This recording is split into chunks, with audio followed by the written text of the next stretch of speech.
여러분 안녕하세요. 오늘도 목사님 궁금해요. 이승현 목사입니다. 우리 성도님들의 궁금한 내용을 담아서 오늘도 카메라를 켰습니다. 사실 오늘 질문은 제가 궁금한 질문입니다.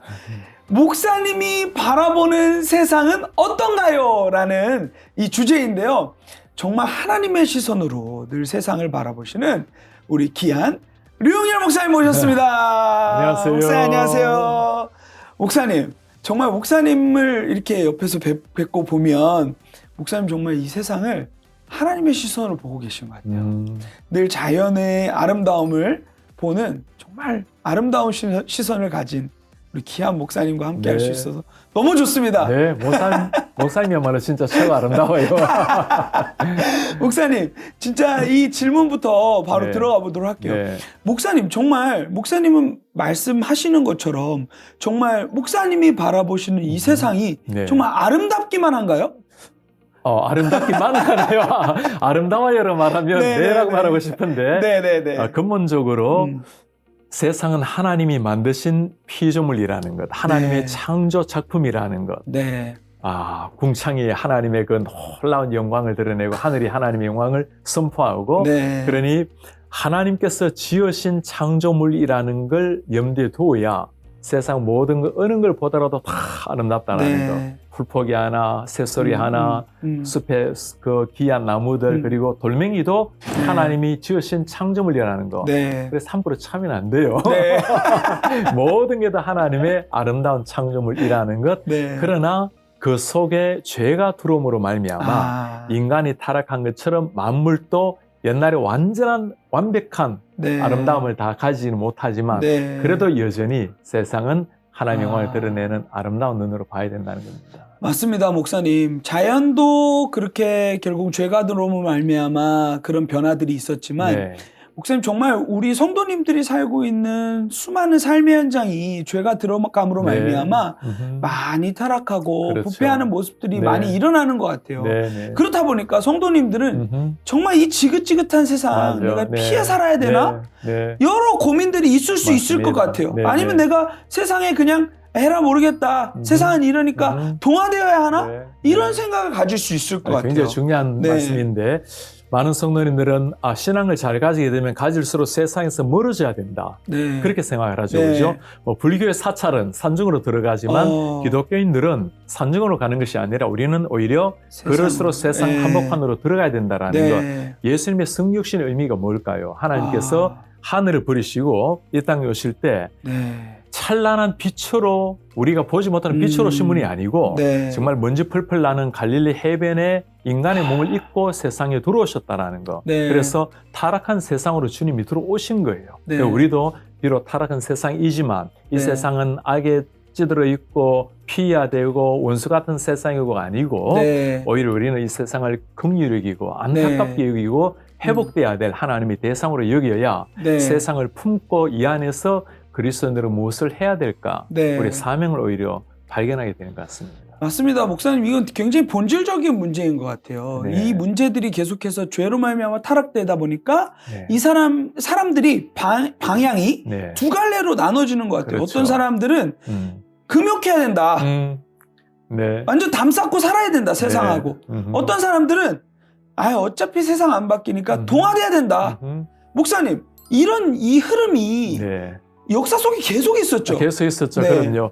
예를 들어 수도운동이라는 게 그런 거죠. 그냥 세상에서 벗어나서 우리는 하나님을 충실하게 주님만을 깊이 구하겠다. 어떤 수도사들은 절벽 저 위에 그 속에 동굴을 만들어서 그 안에서 세상으로 떨어져서 밑에서 올려주는 밥만 먹고 기도하면서 살았던 분들도 계십니다. 역사에 보면. 그런 분들의 영성은 우리가 귀하게 여겨야 될 것입니다. 그러나 일반적으로 말을 할 때는 우리는 세상에서 동떨어져서 분리되어서 살아가는 사람들이 아니고 또 세상에 동화되어서 그냥 세상과 함께 짝을 지어 사는 사람도 아니고 세상 속에 있지만 세상 속에 속하지 아니한 사람들. 비록 우리가 한국, 미국의 땅을 디디고 있지만 우리 근본적으로 천국 백성으로서 세상에 살아간다는 것. 그래서 마치 세상 속에 침투한 그리스도라는 말도 써요. 그러니까 우리 세상 속으로 침투해서 들어오신 그리스도처럼 우리도 세상 속에 침투되어 들어가서 빛과 소금의 역할을 해야 된다는 것. 목사님, 소금이 필요한 것은 습기 때문에 소금이 필요한 거예요. 어둠이 있기 때문에 빛이 필요한 거죠. 그래서 우리는 동화는 아니지만 세상 속에 들어가서 빛을 비춰야 되는 거예요. 이게 우리의 기본 사명이라 봐야 됩니다. 아, 맞습니다, 목사님. 그러면 이 세상 속으로 들어가기 위해서, 그리고 들어가서 소금의 역할, 빛의 역할을 감당하기에 앞서서 목사님, 우리의 시선이 좀 저는 재조정이 일어나야 된다고 생각하거든요. 우리가 이 세상을 마치 성경의 요나처럼 이 니네를 바라보면서 부정적으로 바라보면 사실 할 수 있는 게 없잖아요. 맨날 도망하고 피하는 일들밖에 없잖아요. 근데 하나님, 목사님 아까 말씀하신 거 성육신이 피한 게 아니라 그곳으로 들어가신 거잖아요. 맞습니다. 하나님의 시선으로 세상을 바라보려면 우리가 어떻게 해야 될까요? 그렇죠. 세상을 이해하는 시각이 필요한데 예전에 도에베르트라는 철학자의 표현을 좀 빌리면 세상을 한 4가지 정도 우리의 삶을 한 4가지 정도 표현했습니다. 하나님의 창조가 있었고 타락이 있었고 그다음에 구속, 새롭게 하는 구속이 있고 그다음에 완성이 있다라는 거. 창조는 하나님의 영역으로 이미 일어났어요. 인간이 타락을 했죠. 그다음이 중요합니다. 타락한 세상이니까 도망가자가 아니고 구속이 필요하다는 것. 이 타락한 세상을 구원하기 위해서 예수님이 오셨고 그 사명을 이어받은 사람이 우리라는 것. 이 구속에는 모든 게 다 포함된다 볼 수 있습니다. 일단 인간의 구원이 필요하겠고 그다음에 사회 체계도 세속적으로 펼쳐지는 세상, 인본주의적인 세상을 조금 더 변화시키기 위해서 기독교적인 시각으로 바꾸어 나가는 노력들. 그러니까 모든 세상의 영역에 구속이 돼야 된다는 거. 그러니까 하나님이 창조하신 원리대로 돌아가야 된다는 거. 그렇게 노력하다 보면 완벽하게 되지는 않을 거예요. 그러나 언젠가 완성을 기다리는 거. 이 완성은 주님의 재림 때 이루어지는 거죠. 그래서 창조와 타락과 구속 완성 속에 우리는 지금 구속을 위해서 부름받은 하나님의 사명자라는 것. 우리 교회에서 늘 강조하고 있는 더 센터의 사명이라는 게 보냄받은 사람들이라는 게 세상 속에 보냄을 받아서 그리스도의 사명 감당하는 사람들. 와, 목사님, 그러면 그 과정 중에 지금 하나님의 시선이 구속에 머물러 있잖아요. 그럼 하나님은 이 구속을 향하여서 하나님의 열심이 어떠한지 목사님이 말씀을 보면서 많이 느끼실 거 아니에요? 하나님의 시선을 좀 나눠주세요. 하나님의 시선을 한 2가지 정도로 나누어 볼 수 있겠는데, 하나는 세상을 향한 그리스도인의 사랑입니다. 하나님의 세상을 바라보실 때 무슨 눈으로 바라보실까? 하나님을 배역하고 하나님을 정면 도전해서 무너져버린 세상, 그 세상을 하나님은 징계의 눈으로 심판의 눈으로만 바라볼 것인가? 그게 아니라는 겁니다. 하나님이 세상을 너무나 사랑했고 너무나 사랑했기 때문에 당신의 아들을 주셨다라는 거. 그래서 하나님이 세상을 지극히 사랑한다라는 거. 이 타락한 세상을 향한 그 안타까운 그 눈빛을 보아야 그래야 진짜 우리 마음속에도 그 사명감이 일어나고 사랑이 일어나지. 그래서 세상의 죄악을 따라가진 않지만 그걸 왜 저러지가 아니라 긍휼한 마음, 불쌍히 여기는 마음, 그게 필요하겠죠. 그 마음이 일어나고 나면 2번째는 이제 과연 우리가 어떻게 살아낼 것인가의 자세입니다. 성경에 보면 모든 것들을 하나님 영광을 위해서 할 것이고 그리고 사람들 관계에서는 어떤 걸 하더라도 사랑의 원리로 하라는 거. 그래서 하나님의 이 마음이 있어야 우리의 액션 플랜에서 어떤 걸 하더라도 삶의 사랑, 주님의 향한 마음을 가지고 들어가는 자세, 이게 들어가는데 이 우리의 사랑, 우리의 실천 부분에서도 2가지가 나누어질 수 있습니다. 하나는 세상은 아무리 그래도 안 바뀐다. 그러니 어떻게 세상을 바꿀 것인가 우리의 고민인데 하나는 적극적으로 뛰어들어가서 바꾸자. 다른 하나는 아무래도 바뀌지 않는다. 자, 뛰어들어가서 바뀌자는 말은 세상에 이렇게 타락해 있으므로 모든 체제도 하나님의 원리가 아니기 때문에 내가 그 속에 들어가서 조금씩 체제를 바꾸어 나가자. 그러셨으면 굉장히 좋겠죠. 타락한 세상 속에 들어가서 나름대로 바꾸어 나가는 사람이고 또 한 부류는 사실 세상은 잘 바뀌지 않습니다. 사실이에요. 그죠? 그렇다면 나는 내 자리에서 어떻게 잘 살아내므로 이 빛이 세상으로 잘 스며 들어가게 할 것인가. 기업의 문화는 이윤 추구입니다. 은행 보고 이윤 추구하지 말라면 문 닫아야 돼요. 그런데 나는 오히려 기독교 기업을 잘 세워서 우리의 목적은 이윤 추구가 아니라 오히려 모든 이윤을 사회 환원으로 가난한 아프리카 국가를 돕는 것으로 이렇게 환원하는 이런 기업이 있다면 오히려 세상과 다른 하나의 문화를 만들어서 그것으로 말미암아 사랑을 흘려보내게 만드는 들어가서 변화시키든 아니면 내가 새로운 대안 체제를 만들어서 네. 그리스도의 빛을 비추든 어떻게 하든 네. 세상을 향한 하나님의 사랑의 통로로 우리는 쓰임을 받아야 되겠죠.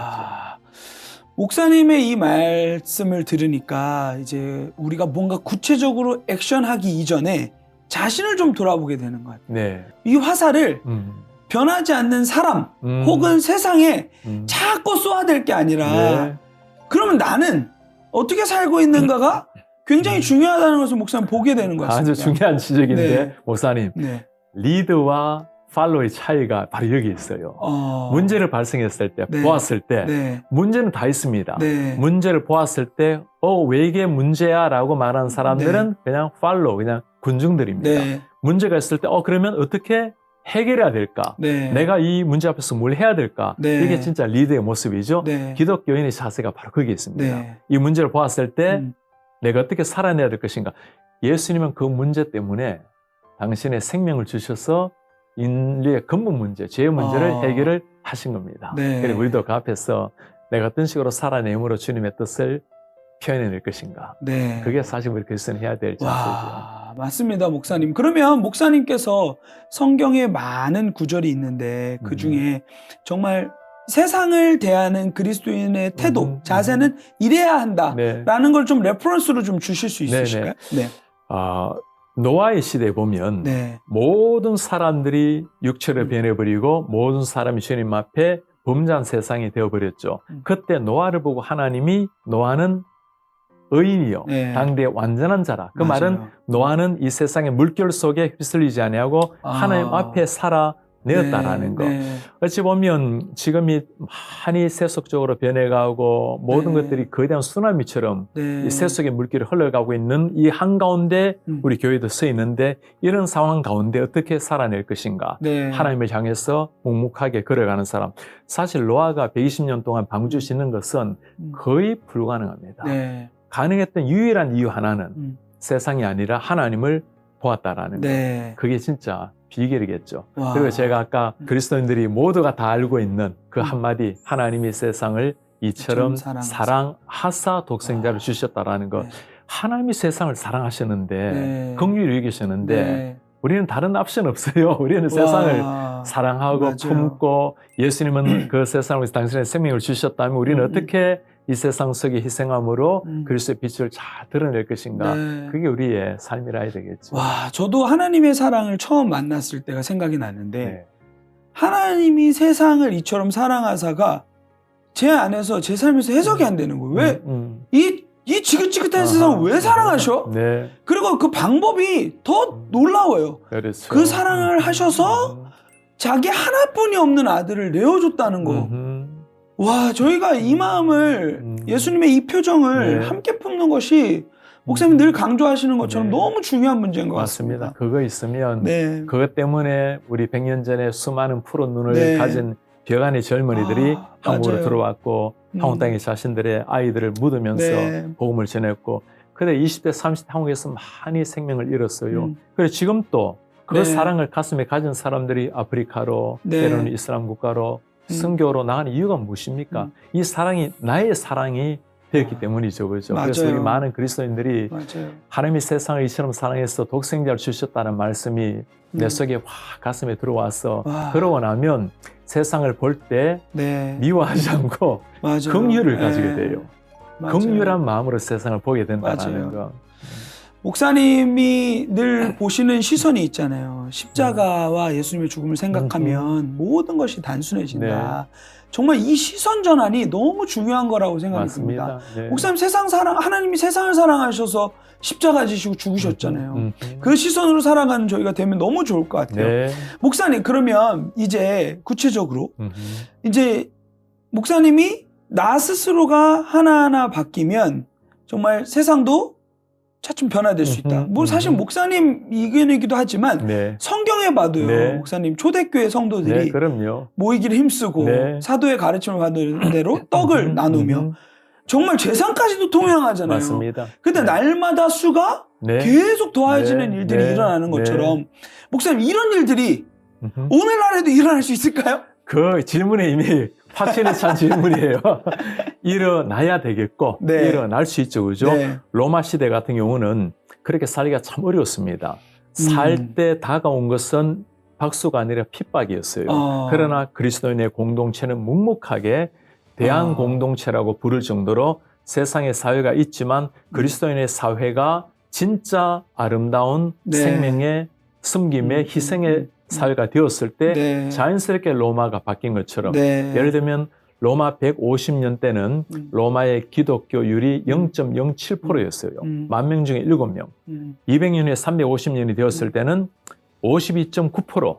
로마의 반 이상이 예수님을 믿는 나라로 바뀌어진 겁니다. 네. 그 변화의 한복판에 그리스도인이 그리스도인답게 살아내었을 때 일어났다라는 것. 종교개혁가들은 네. 소수였습니다. 네. 그리고 그들은 굉장히 고난을 받았어요. 그러나 그 진리를 가지고 살아내었을 때 이 바람이 거대하게 확산되어서 오늘날 개신교가 네. 탄생이 된 것이죠. 네. 한국 기독교 처음에 사람들은 굉장히 미미한 몇 명 되지 않았던 성교사님들입니다. 네. 그러나 오늘날 140년 지난 후에는 와, 정말 놀라운 맞아요. 기독교 성장을 이루었죠. 맞아요. 아무리 미미하게 보이고 적게 보인다 하더라도 우리가 그렇게 살아낼 때 그런 날이 일어나겠습니까?